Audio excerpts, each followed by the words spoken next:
Hello everyone. In this video, we will learn how to delete a file or a folder or any program from Windows.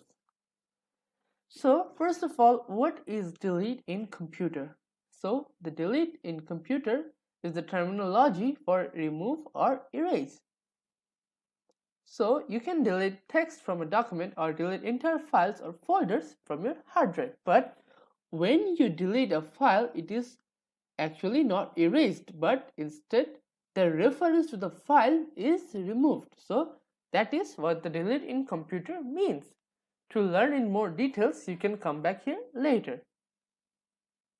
So this is how we are going to implement this video. Now let's get started. So now we are back at my desktop. So let's see, if I want to remove this folder, then I will have to right click on this folder and then simply click on delete, and now this folder is now moved to my recycle bin. So everything that you delete from your Windows, it will be stored over here.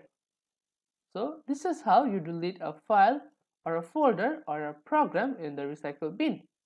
Now let's have a look at the summary. So in this video, we have learned how to delete a file or a folder or program in Windows. So thank you for watching.